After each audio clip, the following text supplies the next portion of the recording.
All right, well, we're here today with another guest for our series on study abroad. Today, we're talking about the importance of English language programs for study abroad. And I'm very happy to be joined by our Boston University representative, Ketan. And Ketan Godria is the Associate Director of the Center for English Language and Orientation Programs. And I think I've always known it as CELOP, but I've actually never realized what that actually stood for. So very nice to have you today, Ketan. Thank you, Bronwyn, and nice to meet all of you through this program. And look at that beautiful background you have. Tell us where you are. Where are you sitting? Yeah, this is a picture I took. This is the city of Boston. This is taken from the eastern part of the city on the Atlantic Ocean. So Boston is an old city. It's a city that was built right on the water. And so you can see it's absolutely beautiful. And right now we're speaking in the month of June, and it looks just like this right now. Wow, I'm ready to come. It looks great. Actually, I have a connection to Boston. My mother was born in Boston, so Oh, uh, that's great. yeah. So it's a beautiful city. I know it myself. Well, we are here talking with students about the importance of English language programs, and I know you have a very good English language program, and so we thought that it would be great for students to meet you and hear your thoughts about the importance of studying English in another country. So maybe if you could take a few minutes just to talk about your English language programs and why you think that they're great. Excellent. So I'd like to talk to you first about our city and then our university where our programs are offered. So as we mentioned, I'm speaking to you from Boston. Boston is known as the education capital of the United States. We say that because it is home to 7 of the top 50 nationally ranked universities. That's the US News and World Report list. Some of those universities you might know, Harvard and MIT. One of those top 50 universities is Boston University. That's where I work. It's one of the largest universities in Boston, and it's located right in the center of the city. It's a huge campus as well. The campus is more than 2 kilometers in length, and we have close to 35,000 students, Wow. 17 different schools and colleges, more than 300 fields of study. So it's an absolutely huge and vibrant and exciting school. Now, one of the programs there is mine. So that's CELOP. It stands for the Center for English Language and Orientation Programs. And we offer a large number of English language focused programs. Some of those are intensive in academic English preparation programs, and we can talk about those. We also have short-term programs. We have programs where you can study English and earn credit at the same time. We have programs for students from high school age through undergraduate and graduate students and professionals. It's all offered here at Boston University. We are integrated into the university campus system. So when you study with us, you are a Boston University student. That gives you access to all of the resources and on-campus facilities that a regular student has. That's from our libraries, to our dormitories, to our dining halls, to our student health services. And we might talk about those in more detail as well today. So in short, we are an English language program on the campus of a top 40 US university. Great.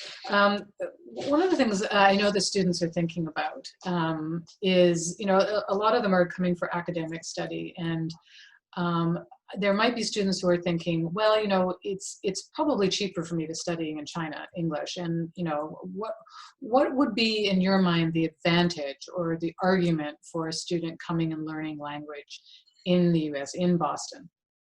So that's a great question. And first, I just want to say whether you study English at home in China or it's abroad, it's a great language to study. So I'm glad that you're pursuing that. I've been to China more than 15 times. I've been to a lot of classrooms. where students are studying English, both at the high school and university level. So I have a bit of background knowledge for this. And what I thought I could do is describe some of the features of maybe a typical day when you're studying English in China, and then let's compare that to what it would be like at Boston University. So when you're studying English in China, when you go to class, you're mostly amongst other students from China. And those students, most of them will speak Mandarin. So it could be easier to switch into Mandarin, whether it's in class or just after class with your classmates. And also, once you leave that classroom, I think you know this, there aren't a lot of opportunities to speak English all the time with a native speaker. Those opportunities are more limited.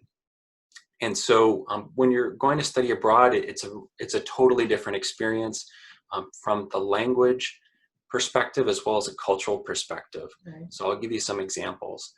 You know, the teacher that you're learning from when you come to Boston University, often they have 20, 30, sometimes even 40 years of experience teaching students like you and students from all over the world. In that classroom, it's not just students from China, but you'll have students from different countries in Latin America, countries in the Middle East, like Saudi Arabia, other countries in East Asia, such as Japan and Korea. And so these are students who don't speak your native language, don't speak Mandarin. And if you want to communicate with them, you have to speak English, you know, whether it's your choice or not. And that really results in a larger and quicker improvement in your English language abilities as a result. After class, let's say you're going to lunch. So you're going to one of our campus dining halls with food options from around the world, not just the same stuff, the same food that you're used to. The people working there, the other students that you're eating lunch with, those are not English language students for the most part. You know, those are undergraduate and graduate students. And so imagine being in that environment, you know, just when on your break. You can also join cultural activities, let's say after lunch. You want to do something after class. There's a huge variety here. So at any university, you're going to have different clubs and activities. BU, we have hundreds of student organizations. So just some examples, you might go to a lecture from a BU professor who's giving a talk on American poetry. And you're getting that lecture alongside American students who are interested in that, and you're going to discuss that topic with them. We have a business innovation and entrepreneurship center. So maybe you'll go there and meet students who are trying to start a business here in Boston and learn about the business culture of the United States. You might go to see a show. You know, we have like our dance team Fusion here at BU, the hip hop dance team. Go to see one of their shows. So it's just an incredible variety there. In the evening, then there's other options that you wouldn't have at home. So we are in the middle of an international city. Boston is extremely cosmopolitan and international. So we have different restaurants. You could go to a concert. You could go to a ballet performance. We have amazing art museums. A lot of these things are free because you're a university student, so you have free admission. Boston, as I mentioned, is also the education capital. So we have amazing universities that you can visit. There's more than 100 in the greater Boston area that you can see. Finally, so when you go home for the day, you know, let's say you're living in the dormitory on campus. Well, the other students on your floor, maybe your roommate, they're probably from a number of different countries. And again, so you have to use English with them. You get to learn about what it's like to live with them, the vocabulary that's associated with that, and also the cultural differences. So just comparing kind of the typical day, you can see that there are many more opportunities that you can take advantage of, and really different experiences that are going to help you grow in a way that you can't just by staying in your home country. So those are excellent. So what I'm hearing you say is that really language is a dynamic learning experience. And in order to really have that those different layers of the experience. You can't have that same kind of experience in your home country with groups of students where you cannot go outside and practice that language. It's the practice part of it that actually helps you learn, right? So all those wonderful things you were mentioning in terms of activities of a typical day is helping students use that actual language learning, which they couldn't do in China. That's right. Is that sort of what you're saying? Yeah, it's not just a textbook, right? You know, what is the value of learning a language unless you actually use it? And by using it in different ways that you're not used to at home, that's how you improve, and that's how you really benefit from it. So right. I agree. Yeah, and it's interesting too, because when you talk about using language and using it with students outside a classroom, so example, you mentioned going to the graduate studies or other, events, and you're going to be talking with people who are not language learners and who are using, idiomatic language, which is really essential for you to actually communicate properly in a language. So that would be a huge advantage to being in a country and in a particular city, right? That's right. So it's the expressions that people use. There's also, you may know this, you may not know this. In English, we have a lot of different dialects as well as accents. So here in Boston, there are certain words that we use that are special to our city that you wouldn't hear in Texas, that you wouldn't hear in California. And as you said, if you're outside of the classroom where people know that you're learning English, they might speak to you more quickly. They might use more local expressions, things that American speakers would know better. And you need that. You need that in addition to what you get in class as a balance. And again, that's how you're really going to improve and really, I think, feel confident with the language. For so many the confidence is a really important consideration.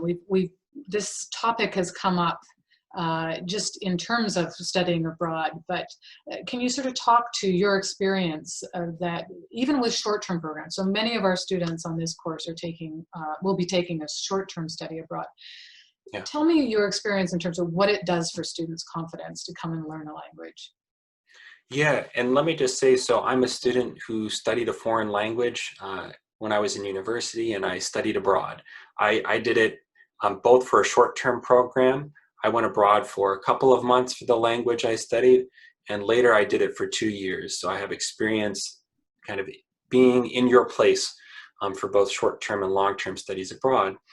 And again, so confidence is huge. If you haven't actually had to use your English in a conversation with a native speaker where you can't go back to Mandarin if you're not understood, it can seem really difficult, right? It's a little bit more, your knowledge is a little bit more theoretical when you've only studied it in your home country. So for a short-term program, we would call a short-term program usually something that could be 3-4 weeks, less than a semester. So a lot of our programs are that length. And the value of a short-term program is often as an experience, as experiential learning, and just exposure to hearing that language in practice and the cultural experience that comes with that. So would you like me to speak about some of the types of short-term programs that you find as compared to a longer-term program? Sure, yeah. I mean, set the expectation for students in terms of what kind of short-term program you offer. Absolutely. So I think one of the differences between a short-term, more experiential program versus a longer-term academic preparation program is the subject matter. So when you're studying abroad for 3 or 4 weeks, you will be able to improve your English, but it's still a very short period of time overall. And so what you'll find with our short-term programs is they often focus on a specific theme. So the themes that we teach here at Boston University CELOP include innovation and entrepreneurship, STEM, which is science, technology, engineering, and mathematics, law, health sciences. We do have general English programs as well, but those kind of professional fields are often the ones we focus on. So within a couple of weeks, we can actually go into more depth than we would in a broader, more general program. Usually there's a balance between time that you spend in class. So you might spend 15 or 20 hours per week in class, depending upon the program. And that is balanced with a lot of on-campus and off-campus activities. So I mean field trips, special talks from experts and guest lectures that are on that specific theme. And that way we give you different ways to learn about that subject. Often we have something that's called a capstone project as well. And so that means like a final project where you have to put together the things that you've learned over those several weeks and do some type of presentation, you know, for your classmates, for your teachers, for other people at Boston University. So those are some of the different elements.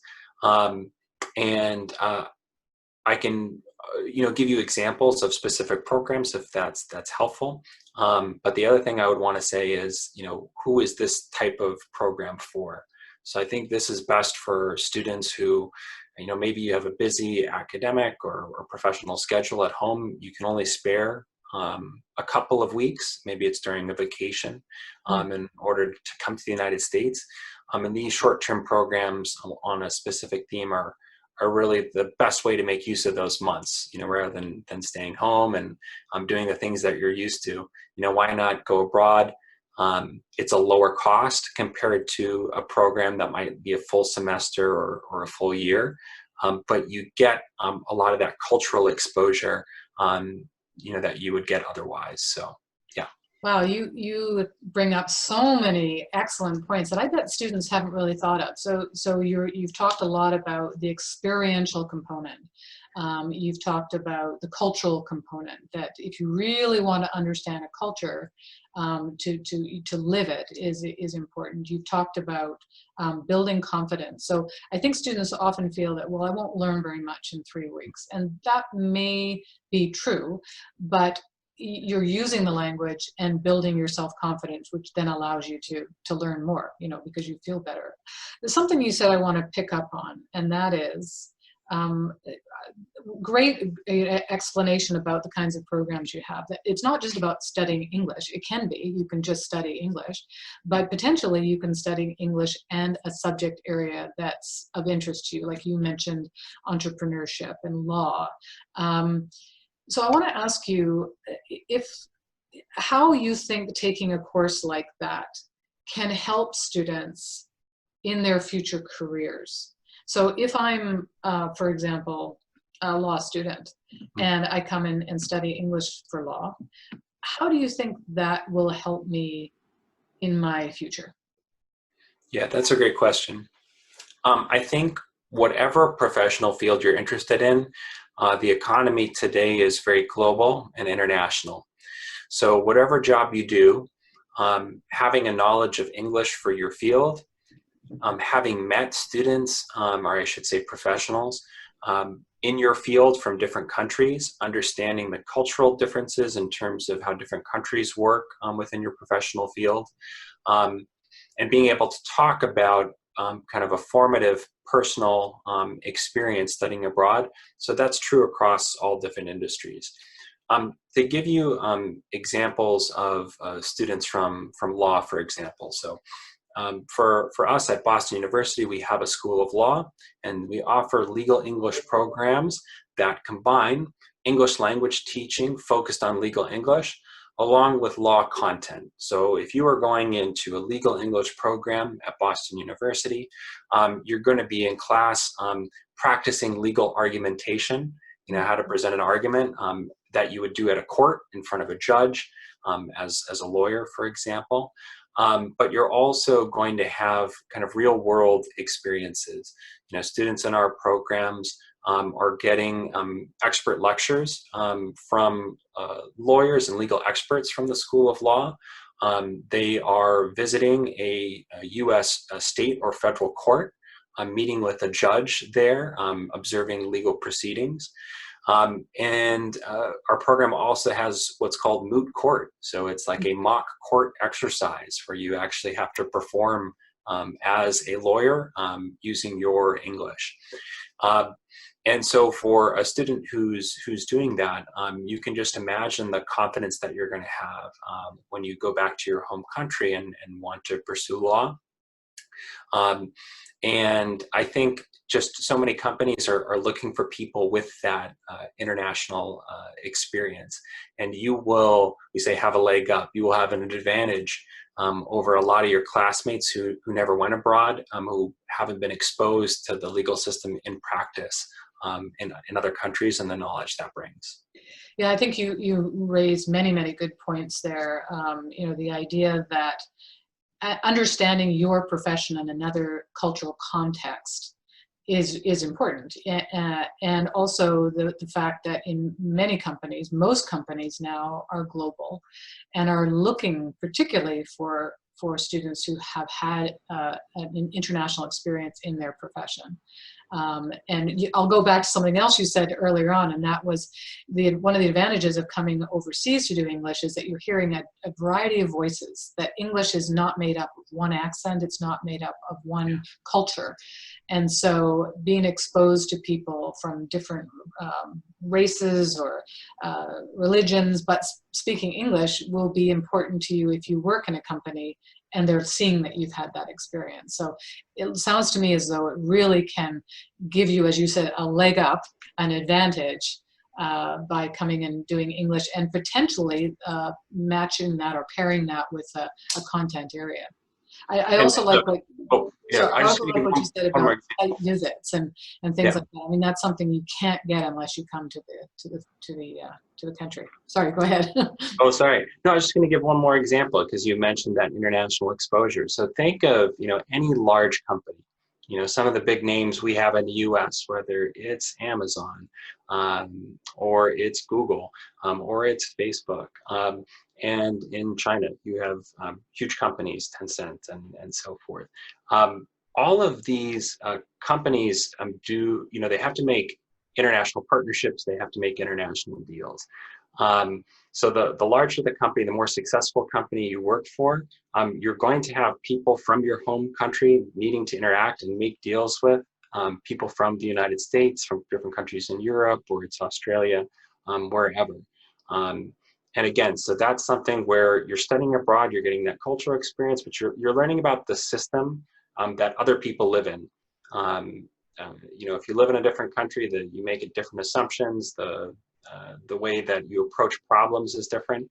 And I think the only way you can really get a sense of that is to meet other people and be in these situations where you're studying alongside them and getting that different perspective. Right. I mean, anyone who's part of this course is thinking about something internationally just by joining this course. And it doesn't matter if you do a language experience or you do an academic experience, both are going to give you a huge advantage, both professionally. I know in our course, we've been talking a lot about you know, positioning you for coming back and studying your master's. The same would ring true with coming and studying a language program. Even though it's not for credit, it's still, you have to be a strong language student to get into a master's program. Maybe did you talk a little bit about that, Ketan? Yeah, we have a lot of students who are coming in order to prepare for a graduate program. Oh, great. That's one of our biggest groups of students. So one of the reasons for that is BU has so many different graduate schools. We have a very well-known business school, as I said, School of Law, medical school, public health, international relations. We have all these fields. And so usually what students are preparing for is partially it's the English language preparation with a focus on doing research and academic writing, and the academic skills that you need to adjust to the classroom environment. You mentioned, I think in your course, you're also going to cover topics like note-taking and avoiding plagiarism. And there's other topics that we work with students on, like proper citation when doing research skills. The other piece of it is also university admissions advising. So something that our program offers, and it's, I think other English language programs do, and it's something to look for, is university admissions advising. So whatever field you're looking at, there's a lot of different options out there for graduate programs. The United States has more than 4,000 colleges and universities, and so you have a lot of choices. Students that come to us have free access to an admissions advisor who looks with our students at their different university choices, the different graduate programs available in their field, can help them select a school based upon their interests, not just the academic content of the program, but what type of city do you want to be in? Or maybe you don't want to be in a city, you want to be at a large school, you want to be at a small school, you want to be at Boston University, you want to be at a different university in California, or in a different part of Boston. So school selection, understanding the application requirements, what essays you have to write, what recommendation letters you need to submit, support in your essay editing, making sure that you're answering the questions that are required in the application, making sure that you're submitting your application at the right time. And also, we have a lot of students who are looking to kind of waive the TOEFL requirement, the language test requirement. And we have partnerships with a number of graduate programs as well, where students, by completing a CLOP program, don't have to take the TOEFL in order to be accepted into that graduate program. So those are some of the pieces of graduate study that have brought a lot of students here to Boston University. I'm glad I asked you that question, because I think that that is an important piece of why students should think about English language programs, especially students who are looking to go to a Western country for graduate programs. That I'm sure you'll agree with me that the TOEFL is a standardized test that does not demonstrate your fluency or your ability to be successful as a graduate student. Right. Really, you have to immerse yourself in the language and understand it fluently to be a successful student. And it sounds like a wonderful course you have, especially with access to advisors who are not just moving you towards BU, but giving you the broad spectrum of graduate programs in the country, and then helping students to position themselves to be successful in their application, because it's a very complicated process to apply for graduate school, right? Yeah, we have, there's not a standard system across all schools in the United States. That's one of the big differences from countries like China, where there's more standardization, where what works for one school might work exactly the same at another. Here in the US, there's so much variety that application processes are different, the essays you need to write are different, all of those things. And so we say it's like a maze sometimes, but we can help guide you through it. I also like what you said about the type of preparation that students need to get to succeed in a graduate program. As you said, it's not simply taking a test that tells you you're going to be successful in your graduate studies. A lot of what it takes to succeed in an American classroom is the ability to participate effectively, to be able to do group work effectively, to be able to pursue your research based upon the standards that are expected of a student here in the United States, which can be different from those in other countries. And one of the things about our program, a university-based English language program, is that the way we teach students is designed to prepare them for an undergraduate or graduate experience. The relationship you have with your teacher, the way that we assign homework and group work and group projects and having to do presentations and research. If you know that you're going to need to do those things to be successful in your degree program, I think you should choose an English language program that is going to prepare you for that. Again, it's not just about getting a test score, because once you get in, that's when the real work starts. And your ability to be successful later on in life is about how well you can do in that program, not just that you got in. Again, that's one of the differences here in the US. Wow. This has been great. So students, I mean, you've given them a lot of things to think about in terms of, coming and studying for an English language program or potentially a language and academic area program, an academic preparation program. There are considerations for career, for master's programs, all sorts of interesting things. So Ketan, you have been amazing. Thank you so much for joining us here today and really telling students about the benefits of studying English abroad, not only academic programs. So thank you very much for being with us today. You're very welcome. I was so happy to speak with you. And for the students out there, again, I'm speaking as someone who did study abroad when I was your age, and it's life-changing. I mean, that's the thing that I hear again and again from students once they finish their program, is it really changed the course of their life. And that's something, there's not many experiences you can have that are like that, but studying abroad is one of those. So I hope you'll pursue that, and good luck. Thank you. You're welcome.